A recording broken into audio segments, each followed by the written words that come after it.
Никто не верил маленькой Даше до той ночи, когда все изменилось. Была глухая сентябрьская ночь, деревня Озерки. 18 домов, разбитая дорога, лес со всех сторон. Место, где ничего никогда не происходит. Место, где все знают про всех. И колодец.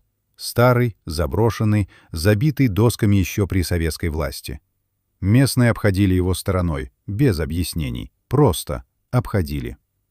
Даше было 9 лет. В ту ночь она проснулась ровно в 3 часа. За окном непроглядная темнота. Ветер гнул верхушки сосен, и откуда-то издалека, едва пробиваясь сквозь шум леса, доносился звук. Низкий, прерывистый, ни на что не похожий. Она разбудила отца.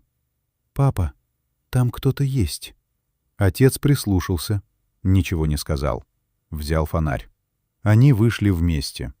Звук шел со стороны старого колодца. Отец остановился метрах в 10.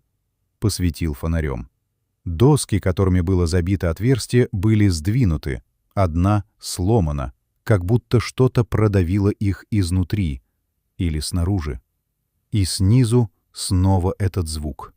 Глухой, тяжелый, как будто огромное существо пытается вздохнуть и не может. Отец схватил Дашу за руку. «В дом! Быстро!» Но она уже слышала, и она уже знала. Там живое.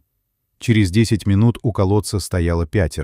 Отец, сосед Николай, дядя Сережа с толстой веревкой, Петровна в халате и резиновых сапогах и старик Федор, который помнил этот колодец еще рабочим.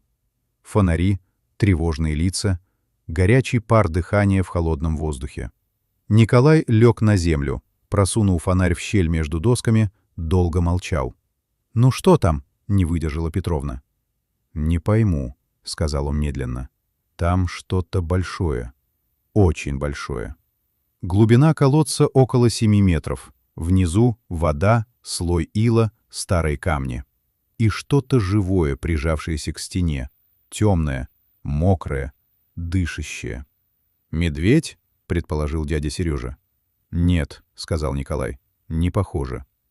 «Волк?» — Николай помолчал. «Нет». Звук повторился, и от него у всех мгновенно встали волосы на руках, потому что это не было рычанием, это не было воем. Это было что-то среднее между стоном и трубным криком. Низкое, вибрирующее, древнее. Вот единственное слово, которое приходило в голову. Даша стояла позади всех и шептала: «Ему больно, слышите? Ему больно».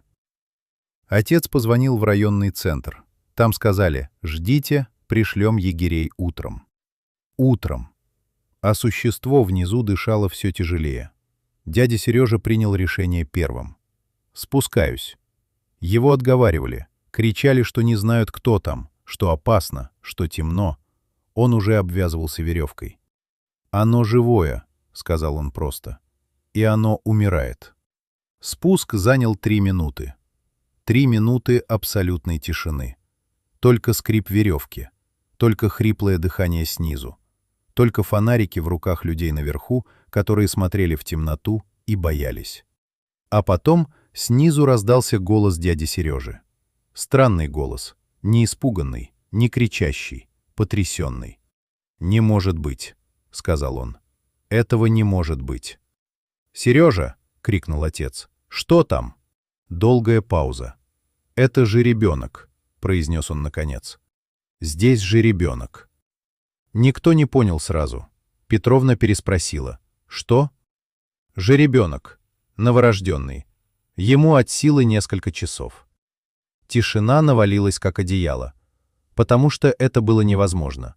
Ближайшая лошадь в фермерском хозяйстве за 12 километров.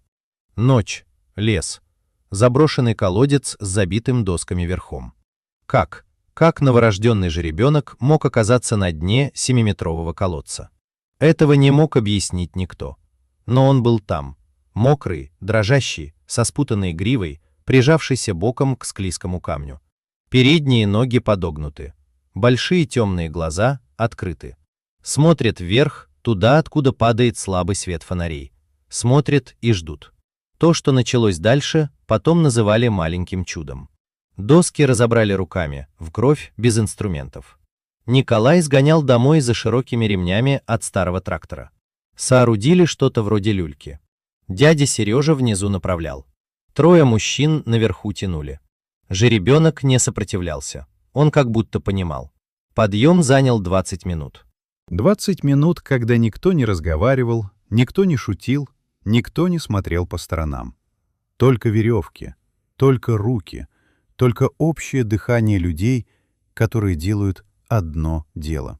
Когда он показался над краем колодца, Петровна ахнула и закрыла рот ладонью. Он был крошечным. Для жеребенка совсем крошечным. Рыжий, почти огненный, грива слипшаяся, ноги как тонкие веточки. Он лежал на земле и дышал. Быстро, поверхностно, но дышал. Живой. Даша подошла и опустилась рядом с ним на колени прямо в мокрую траву. Протянула руку, осторожно коснулась его морды. Он повернул голову и лизнул ее ладонь. Петровна расплакалась первой. За ней мать, которая вышла из дома и все видела последние 10 минут молча.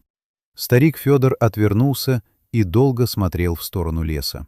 Дядя Сережа вылез из колодца последним, весь в грязи, в иле, с ободранными руками. Сел рядом с жеребенком, потрепал его по шее. «Ну вот», — сказал он тихо, — «выбрались». Ветеринар приехал на рассвете. Сказал: истощение, переохлаждение, но жить будет. Сказал: такого не видел ни разу за 20 лет практики. Сказал: это необъяснимо. Откуда он там взялся, так и не выяснили. Кобыла с фермы действительно пропала той же ночью. Нашли ее в лесу в 3 километрах от деревни. Как же ребенок оказался в колодце, официальная версия — провалился в старую шахту, связанную с колодцем подземным ходом. Но старик Федор покачал головой и сказал, что никакого хода там никогда не было. Жеребенка выходили. Даша назвала его «Колодец». Все смеялись, но имя прижилось. Каждое утро она приходила к нему на ферму, куда его временно отдали. Каждое утро он слышал ее шаги и начинал нетерпеливо перебирать ногами еще до того, как она открывала дверь. Он узнавал ее. Среди всех только ее. Ту, которая проснулась ночью и сказала: «Там кто-то есть». Ту, которая не испугалась. Ту, которая услышала. Никто не верил маленькой Даше до той ночи.